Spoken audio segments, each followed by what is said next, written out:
Jude. Written by Anthony James Mazza. Performed by Stephen Ozerchuk. She called to him.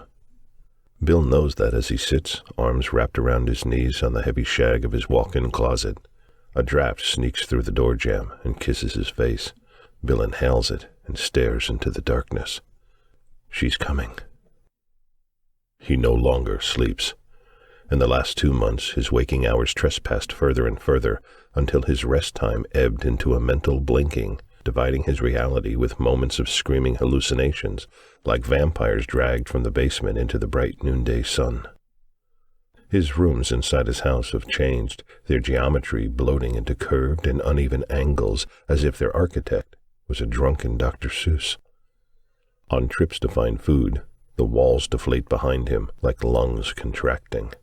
And then he heard the singing.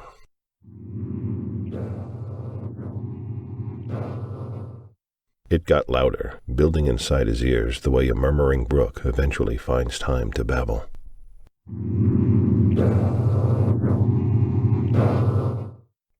In his bed, he would wake, surrounded by the singing, and hear her voice speak to him. "Are you righteous?" she said. "Are you wicked?" He fled to the closet. Its 4 walls swaddled him, and inside its small space, the fairies and the gremlins had no place to hide. For a while, it was quiet there, though if Bill listened closely, he could hear the music outside.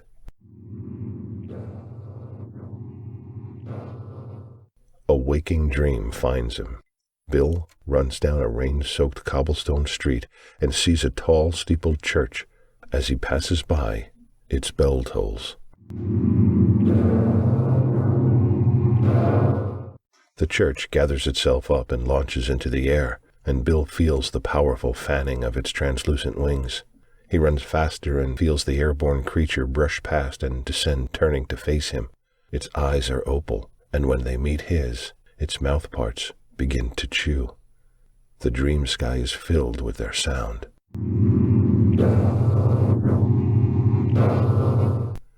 Bill wakes and begins to weep. Bill has not left his closet in 2 weeks. He relieves himself in glass pitchers or plastic cups he has on the edges of his carpet floor. The odor is abysmal, but he no longer smells it. Empty bags, cereal boxes, and assorted cans litter the floor. His food is gone, but the idea of leaving his safe place terrifies him. When his stomach pangs get too insistent, he eats the tongues from his shoes. They're inside the closet now, singing their song with moisture-thickened voices. Within their devotional, their lauded queen whispers to him, "Are you righteous? Are you wicked?" And suddenly, a split of red light appeared in the carpet in front of Bill. It peeled back, opening a portal. Desperation led him, and he stared inside, expecting to see the demons that were tearing his mind apart. What he saw was a desert of standing termite mounds. They rose majestically in their barren wilderness, and more stood off in the distance as far as Bill could see. Harsh wind blew across the sand, and inside the stirring dust, lines of termites walked single file toward a monolithic dune. It ascended skyward on merged vertical channels, processing the ravaged air through Herculean pores. "Behold, a world's demise," said the queen behind him. "We found no host here, and so claim the waste. Look closely. See the evidence of their lives." Bill did as he was instructed, and recognized the square patterns of ancient streets, and here and there, fragments of toppled buildings. He turned towards her voice. "Host?" he said. "What do you mean?" "We are part of every world," said the queen, "including yours, where our smaller unseen cousins turn dead walls into food. But when the balance of a world is assaulted, it is up to us to adapt. It is for this I have prepared you." Beneath Bill, the portal to the other world closed, cutting off the red light and returning the closet to darkness. "Sleep," said the queen to Bill, and then to the others she said, "Sing." "But I can't sleep," Bill began, and before he could finish, the song began anew. And drowsiness, long forgotten, embraced him and carried him away. 3 burglars watched the big house for almost a week. There had been no activity, and the chances the owners were on vacation looked better than good. They pulled up to the front of the house in a van with epic plumbing painted on the side. The leader exited and moved toward the house, pulling his black baseball cap down to his ears. A tall man followed, his head looking too small for his body. The final intruder was obese, and he ambled slowly behind. They came in through the front door. There was no alarm, and the lock was old school. Simon carried his tiny head down to the basement as Big Murray made his climb to the second floor. Ethan repositioned his baseball cap and walked through the main level, his eyes taking in all. He stepped into the living room. The air tasted stale, almost spoiled, and everything was covered in dust. The magazines on the end table were old, and none of them looked like they'd been opened. He moved to the kitchen and checked the refrigerator. There was no food inside. Empty condiment bottles lay next to pickle jars licked clean, and a pile of broken eggshells climbed up one corner. Ethan closed the door and continued his reconnaissance. He found an office and went in. It was fully equipped, and Ethan was pleased to see that the stuff was quality. His eyes shifted to the router. Its light board was black. Frowning, Ethan touched the computer mouse with his gloved finger, expecting nothing, but the dark screen burst into brilliant color. "What the fuck?" he muttered. The picture on the monitor was nonsensical, and it took Ethan a second to process what he saw. It was a bug, magnified 100 times. Its head was eyeless and equal in size to its lower half. The menacing-looking insect faced Ethan directly, extending its scissor-like pincers toward him. They came together all at once, snapping loudly through the machine's speakers. Ethan jumped to kill the volume. He waited, feeling his uneasiness grow, but heard nothing concerning. "Stupid," he muttered absently. He left the office and walked toward the dining room. Just before reaching it, he stopped short. A large hole had been torn through the ceiling. Jagged pieces of sheetrock and insulation were scattered everywhere, and Ethan saw something else. Whatever it was that had clawed its way through had done so from inside.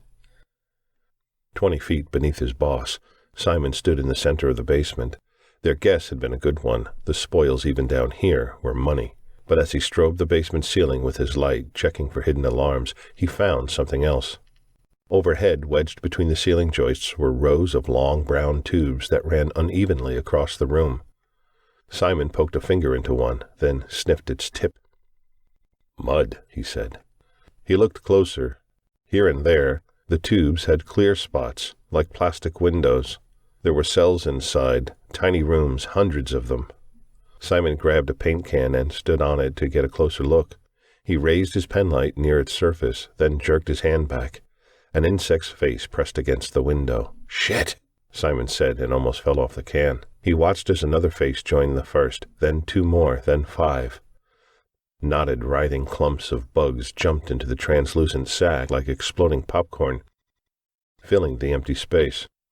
Their white bodies merged to rose-colored heads, and their pincers clicked together repeatedly, like clashing blades.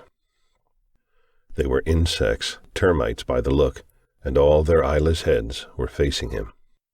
He stepped down and walked across the floor, following the direction of the biggest tube. It ended at one corner, dove down and swelled, becoming a bell-shaped mound that stood transparent on the floor. Its clear skin showed more of the empty cells, far more, and like the tunnels above, their tenants were coming home. "My God," Simon thought, "talk about an infestation." He stepped forward for a better view, and something that felt like boiled eggs moved under his feet. Simon looked at the floor and saw that it was no longer there. Like Christ himself, he was walking on water, but this water rolled beneath a membrane. There were termites inside, millions of them, and they swam now for the surface, toward the place where Simon stood. Their front line slammed into the membrane and immediately commenced chewing, breaking through its surface in seconds. Hot barbs drilled into Simon's feet, and he danced in place, turning his body to find the stairs. Without warning, the mud tube above his head belched open, drenching the tall man with white fury. Tiny daggers stabbed into his hair and face, and he slapped at them as more of the termites gained access to his skin. New battalions streamed up his socks and raced beneath his pant legs. His testicles swelled inside termite cocoons, and seconds later, the real pain commenced. Moaning, Simon gave up all defense and opted for retreat. He clambered over the unstable surface, making for the real floor. He reached it and stumbled to his knees as termites from above and below raced over him. The tall man lurched to his feet and ran for the stairs, his face now a teeming, crawling mask.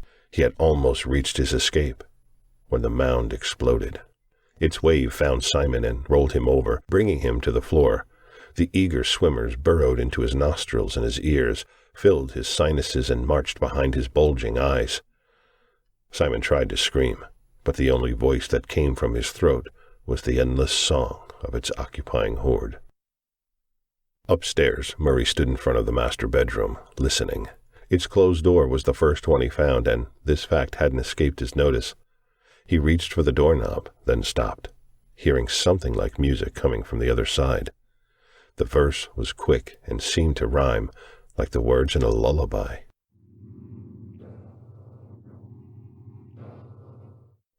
Murray put his ear to the door and held his breath, but the song, if there had been one, was over. He turned the knob slowly and pushed it open. It swung back into the dark room, and Murray clicked on his flashlight. He saw no singer or other source of music, but what he did see made him smile big. A hand-carved wooden sleigh bed sat in the center of the room. Its matching bureau stood off to one side, and on it was a collection of watches. The burglar spied a tag, 2 Rolex, and several Cartiers. Ornate paintings graced the walls, and Murray would bet dollars to donuts none of them were prints. He stepped eagerly inside and took in the rest of the room. The drapes were custom-made, and the remaining furniture equal to the bed. With his mental fingers crossed, Murray lowered his light to the carpet, hoping for an authentic Persian or Oriental. What he saw, instead, made him suck in his breath. A silk carpet covered the bedroom floor. Tiny opals sewn in pairs gleamed across its surface like a sky of midnight stars. "Holy fucking shit," Murray said, and walked to the middle of the room. Something crunched beneath his shoes, and he looked down and gasped. There was no carpet. He was standing on wings, thousands, perhaps millions of them. They blanketed the floor in their quivering mass. The illumination the fat man saw were not gems, but eyes, termite eyes, phosphorescent and piercing. Murray backed toward the door, pinwheeling his flashlight everywhere at once.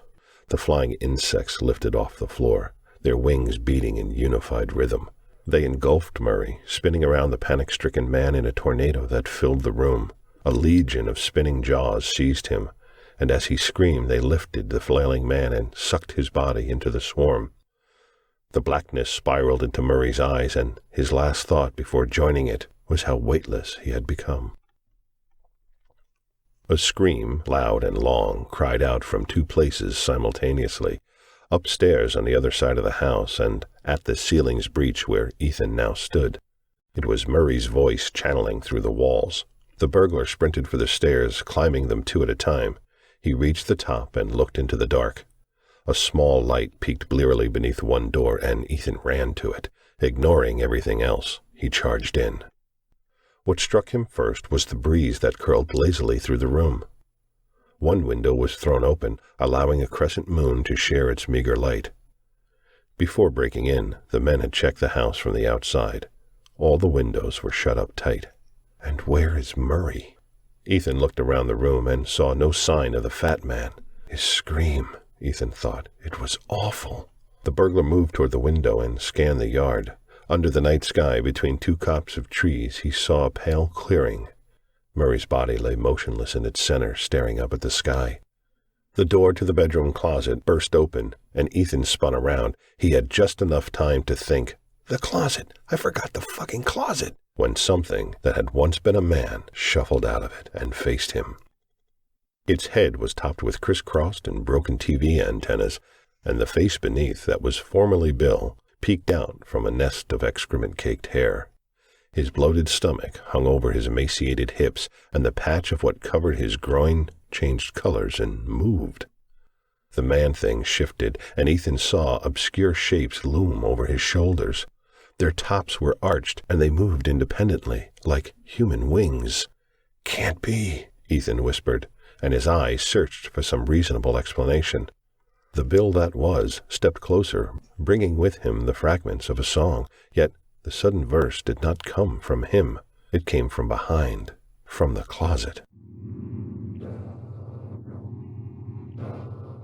The singers sang again, twice as loud, and all at once. Ethan recognized their song, which was not a song at all, but a resonance, the deep vibration of chewing. Bill leaned toward the burglar now, his face suddenly animated. "Are you righteous?" he asked quietly. "Are you wicked?" Ethan began backing up. "What do you mean?" he asked grimly. I don't understand." The man-thing launched itself into the air, arms forward, palms bladed out, and wings fully extended. It struck Ethan mid-body and drove the burglar onto his back, pinning him to the floor with unimagined strength. Ethan tried to buck it off, and he pounded his fists against Bill's head. Scraps of clothing began to fly through the air, and Ethan quickly recognized them as his own. Agony tore suddenly into his guts, and Ethan felt warm liquid gush down his sides. He cried out in pain and pushed frantically against his attacker. "Get off me! Jesus Christ, get the fuck off me!" The monster pulled slightly back, but never stopped its assault. Ethan managed to look down, and what he saw there sent nausea rushing through him. The man-thing's hands were painted scarlet and shot in and out of Ethan, digging, rending, and tearing. "God!" Ethan shrieked. "Oh, God!" With the strength of desperation, he thrashed against his adversary, striking the monster with his fists and elbows, howling his misery to an unhearing world. Bill grunted as he ripped away Ethan's belly flesh, exposing quivering muscle and the yellow cheese of fat mixed in. Ethan sucked in air as a finger caressed the bottom of his lung. It turned suddenly and jammed into the spongy tissue, cutting it deeply like a scalpel from hell itself.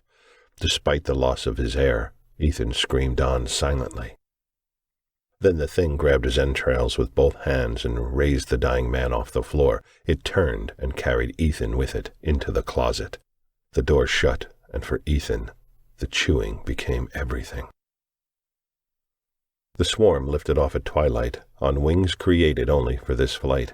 They followed their queen to her chosen place, the nest where the colony would begin. A boy sat listening to a bedtime story and looking up through his window. A street lamp cast its dim light up the side of the house next door. "Mommy, look, a flying man," the boy said. "Oh?"